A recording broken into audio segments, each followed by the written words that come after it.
আসসালামু আলাইকুম এভরিওয়ান, আশা করি সবাই অনেক ভালো আছেন। অনেক দিন ধরে আমার মা বলতেছিল সমুচা বানিয়ে দেওয়ার জন্য। তো আজকে ঠিক করলাম যে সমুচাগুলো বানিয়ে ফেলি। এখানে আমি 3টা করে রুটি একসাথে বেলে নিয়েছি, এরপর হালকা তাপে দিয়েছিলাম। এবার এগুলোকে আমি সাইজ মতো কেটে নিলাম। তারপরে এগুলোকে আমি ছাড়িয়ে নেব আস্তে আস্তে, যাতে এগুলো ছিঁড়ে না যায়। আর এটাই হচ্ছে সমুচার সেই শীট। আর আশেপাশের যে কাঁটাগুলো ছিল ওগুলোকে ছাড়িয়ে নিয়ে বেছে নিচ্ছি। এগুলোকে আমি নিমকি বলি, আমার কাছে এগুলো খেতে অনেক ভালোই লাগে। হালকা লালচে কালার হয়ে আসলে আমি এগুলোকে নামিয়ে নেব। আর অন্যদিকে আমার মা আমার জন্য পেঁয়াজ আর মরিচ কেটে রেখে দিয়েছে। আম্মু জানতো না যে পেঁয়াজ কতগুলো কাটতে হবে, তাই এখানে অনেকগুলো পেঁয়াজ কেটে ফেলেছিল। এবার এই নিমকিগুলোকে ভেঙে নিচ্ছি আগে, কারণ পেঁয়াজের সাথে যদি একটু বড় ভাঙা থাকে তাহলে সমুচার ভিতরে দিতে সমস্যা হয়। এখানে আরেকটা বাটিতে পেঁয়াজ আর কাঁচামরিচ আলাদাভাবে লবণ দিয়ে ভালো করে মেখে নিচ্ছি।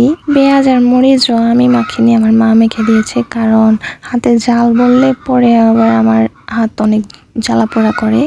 এরপর আমি দিয়ে দিলাম এই যে নিমকি, যেগুলো গুঁড়া করা হয়েছিল। আর এই যে দেখতেই পাচ্ছেন এগুলো মাখা শেষ। এবার আমি একে একে সমুচার শীটের ভিতরে এগুলোকে ভরে নিব।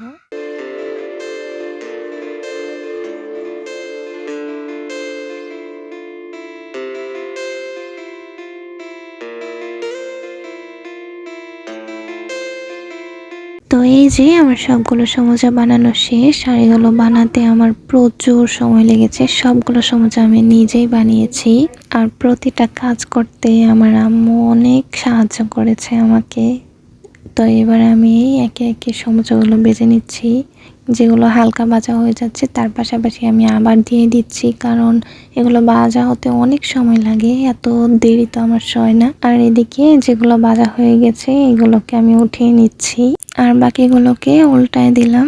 আর এই যে আমার কিছু সমুচা ভাজা হয়ে গিয়েছে। তো এই ছিল আমার আজকের ভিডিও। আশা করি আপনাদের ভালো লেগেছে। আর ভিডিওটি ভালো লাগলে অবশ্যই আমার ভিডিওটিতে একটি লাইক দিবেন, এবং আর নতুন নতুন ভিডিও পাওয়ার জন্য অবশ্যই আমার চ্যানেলটি সাবস্ক্রাইব করবেন। আজকের মতো এখানেই বিদায় নিচ্ছি। আল্লাহ হাফেজ।